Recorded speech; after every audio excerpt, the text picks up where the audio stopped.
You know, this person once said in front of friends, he said, I've never been to a nightclub before. Everyone looked at him with shock because he said, I've never been inside of a nightclub. All of a sudden, a nightclub not being in there is a shock to everyone. Another one said, I've never kissed a girl before. Everyone looked at him in absolute dismay. Not only in dismay, they thought he's a loser. And now they make movies about men who are losers because they can't get women, and they call them wimps and they're cowards. How things have changed around. Where women have lost their absolute value, men have lost their value, and this type of behavior is considered to be noble and courageous. Allahu Akbar. You're a warrior, you're a hero if you can serve your lusts and temptations.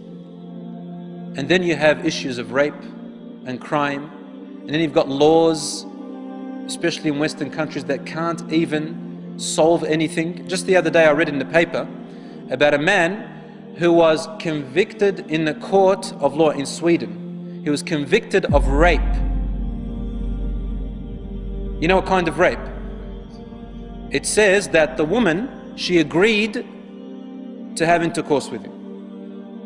But, excuse me for the expression, he used some kind of contraception, I don't want to say its name, and the contraception broke. Based on that, she won in the court by claiming rape, even with her consent. So now their own laws can't even solve their own problems. They bring more laws that bring more problems for them. And Allah says in the Quran, والله يريد أن يتوب عليكم ويريد الذين يتبعون الشهوات أن تميلوا ميلا عظيما يريد الله أن يخفف عنكم وخلق الإنسان ضعيفا. Those who follow their own lusts and temptations, they want to lead you astray, away very far. Allah wants to lessen the burden off your shoulders. He doesn't want you to fall into harm. He doesn't want you to fall into predicaments where you can't climb out of.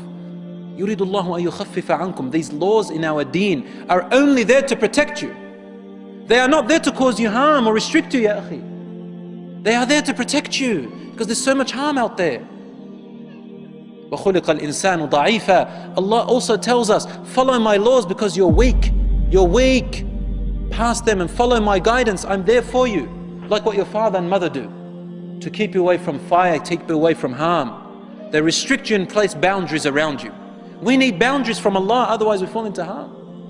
And then there's AIDS, and there's HIV, and there is unwanted pregnancies by girls who are only 13 years old. 13, 12. 12, 13. And what happens to the child? They put up for adoption. The child grows up without a father or mother. What oppression! What oppression! Only to repeat the same thing again and again.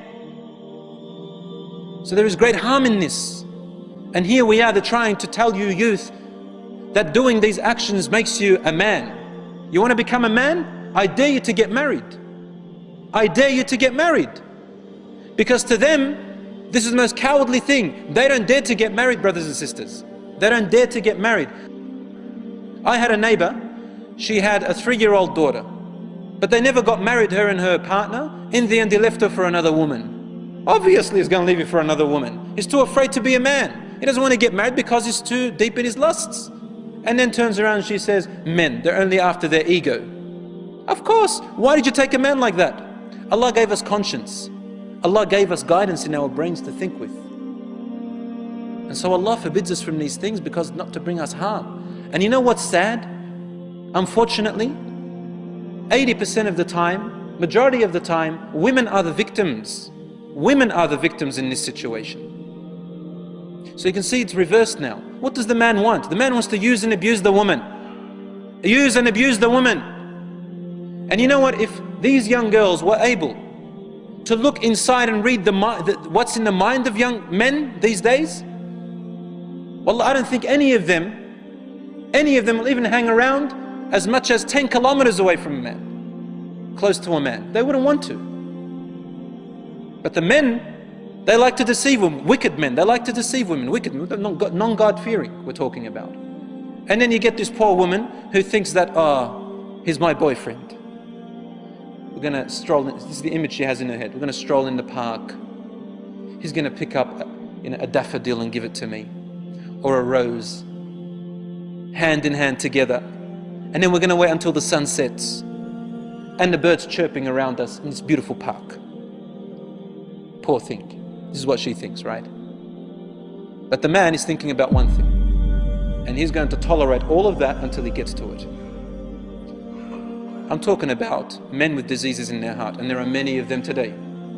With the tabloid, with all the sceneries that you have out there, and all the things that are occurring, I feel very sorry for a lot of women, and I feel very sorry for a lot of men who have sold their youth and sold their chastity, sold their dignity to be so cheap.